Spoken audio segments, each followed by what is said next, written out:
YCP రాష్ట్ర యువజన విభాగం మహిళా విభాగం నూతన కమిటీలను పార్టీ అధినేత ముఖ్యమంత్రి జగన్ నియమించారు.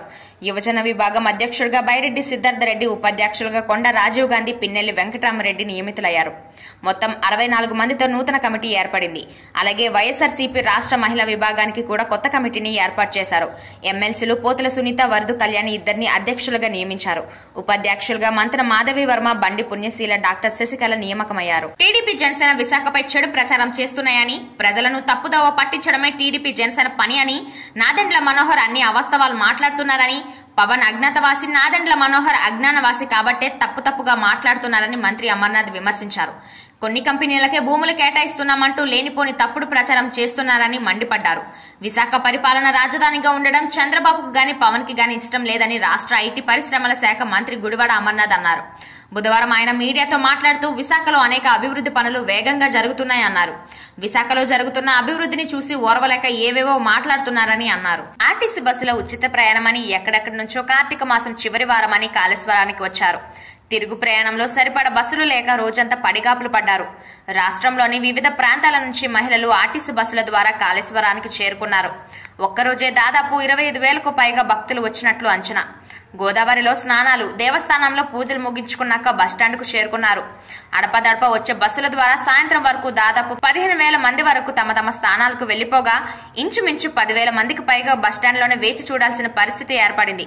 ఉచితం అనేసరికి ముందు వెనుక ఆలోచన లేకుండా ఉంటే ఇలాంటి పరిస్థితులే తలెత్తుతాయని సోషల్ మీడియాలో పలువురు అభిప్రాయపడ్డారు. ఇజ్రాయెల్ హమాస్ మధ్య 2 నెలలుగా తీవ్రంగా జరుగుతున్న యుద్ధం విషయంలో అమెరికా తన మాటను మార్చుకుంది. ఇజ్రాయెల్ దేశ ప్రధాని బెంజమిన్ నేతన్యాహును అమెరికా అధ్యక్షుడు జో బైడెన్ కఠినంగా హెచ్చరించారు. ఇజ్రాయెల్ కు ప్రస్తుతం అమెరికా, ఐరోపా సహా అంతర్జాతీయంగా మద్దతు ఉన్నప్పటికీ క్రమంగా ఆ మద్దతును కోల్పోవడం మొదలైందని ఆయన వ్యాఖ్యానించారు. ముఖ్యంగా గాజాలో విచక్షణ రహితంగా చేస్తున్న దాడులే దీనికి ప్రధాన కారణమని బైడెన్ పేర్కొన్నారు.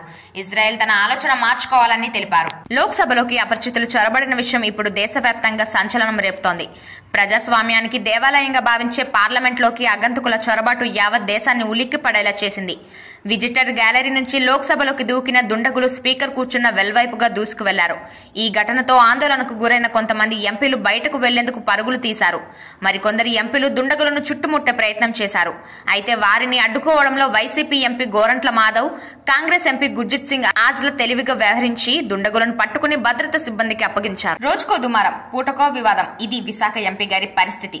తిరుగులేని రియల్ ఎస్టేట్ అధినేత అయినా ఈయన వ్యాపారంలో ఎదురయ్యే ఛాలెంజెస్ ని ఎదుర్కోవడానికి రాజకీయాల్లోకి వస్తే ఇక్కడ కూడా ఊహించని ఛాలెంజ్లు ఎదురవుతున్నాయి. విశాఖ ఎంపీ ఎంవివి సత్యనారాయణ చేసే ప్రాజెక్టులపై జనసేన దృష్టి పెట్టి లోపాలు కనిపిస్తే విమర్శలు చేస్తూనే ఉంది. ఎంపీ ఎంవివి వచ్చే ఎన్నికల్లో ఎమ్మెల్యేగా గెలిచి మంత్రి అయిపోవాలనే ఉద్దేశంతో హైకమాండ్ ను ఒప్పించి తూర్పు నియోజకవర్గం కోఆర్డినేటర్ పదవి తెచ్చుకున్నారు. ఇక్కడ ఆయన వ్యతిరేక గ్రూపులు మాత్రం ఎంపీకి సహాయ నిరాకరణం చేస్తున్నాయి. ఇన్ని సమస్యలు ఆయనకు ఊపిరి సలపనీయకుండా ఉంటే ఎంవివి నిర్మాణ కంపెనీ ప్రారంభించిన gated community project the MVV peak వివాదాల్లో చిక్కుకుంది. ఈ అంశాన్ని మరింత బలంగా ప్రజల్లోకి తీసుకువెళ్లాలని పవన్ కళ్యాణ్ నిర్ణయం తీసుకున్నారు. దీంతో ఎంపీ వర్సెస్ జనసేన ఫైట్ మరింత రచ్చకు దారితీసింది. టీటీడీ నిధులు తిరుపతి మున్సిపల్ కార్పొరేషన్ కు కేటాయించడాన్ని బీజేపీ నేత భానుప్రకాష్ సవాల్ చేయగా పిటిషన్ పై ఏపీ హైకోర్టులో విచారణ జరిగింది. తిరుపతి కార్పొరేషన్ కు టీటీడీ నిధులను కేటాయించడాన్ని హైకోర్టు తప్పుపట్టింది. నిధుల విడుదల నిలిపివేయాలని ఆదేశాలు జారీ చేసింది. టీటీడీ నుంచి నిధుల విడుదల చేయడం దేవాదాయ చట్టంలోని నిబంధనలకు విరుద్ధమని లాయర్ వాదించారు. టీటీడీ నిధులు భక్తుల సౌకర్యాలు, తిరుమల అభివృద్ధి కోసమే వినియోగించాలని కోరారు. టీటీడీ నిధులు మళ్లించడం దేవాదాయ చట్టం సెక్షన్ 111 ప్రకారం విరుద్ధమని 100 కోట్లు తిరుపతి మున్సిపల్ కార్పొరేషన్ కు మళ్లించారన్నారు. గతంలో ఎప్పుడూ టీటీడీ నిధులు మళ్లించలేదన్నారు. నిధుల విడుదల చేయవద్దని కోర్టు తెలిపింది. విచారణ 2 వారాలకు వాయిదా వేసింది. తెలుగు ప్రేక్షకులకు బాబు బంగారం, ఆటాడుకుందాంరా సినిమాలతో పరిచయమైన పంజాబీ ముద్దుగుమ్మ సోనంప్రీత్ బజ్వా సోషల్ మీడియాని షేక్ చేస్తోంది. ఈ అమ్మడు పంజాబీ, హిందీ సినిమాలతో పాటు సౌత్ సినిమాలతో కూడా ఆకట్టుకుంది. చిన్న వయసులోనే ఇండస్ట్రీలో అడుగుపెట్టిన ఈ అమ్మడికి ఫ్యాన్స్ ఎక్కువే. ఏడాదికి 2-3 సినిమాలను చేస్తూ ప్రేక్షకులను సందడి చేస్తోంది. సోషల్ మీడియాలో ఈ అమ్మడు జోరు మామూలుగా లేదు మరి. రెగ్యులర్ గా పిక్స్ తో అందరినీ ఆకట్టుకుంటుంది.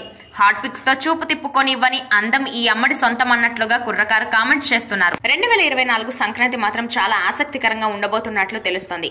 టాలీవుడ్ లో గతంలో ఎప్పుడూ లేనంత క్రేజీ సినిమాలు ఈ ఫెస్టివల్ ని టార్గెట్ చేశాయి.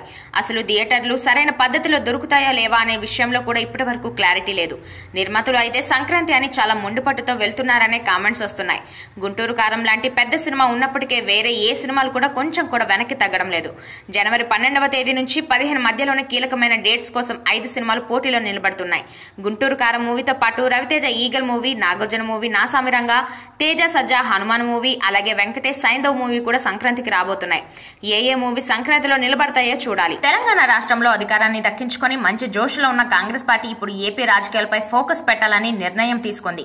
వైనాట్ ఏపీ అనే నినాదంతో ముందుకెళ్లాలని పట్టుకోల్పోయిన కాంగ్రెస్ పార్టీకి జవసత్వాలు కూడగట్టాలని కాంగ్రెస్ అధిష్టానం నిర్ణయం తీసుకుంది.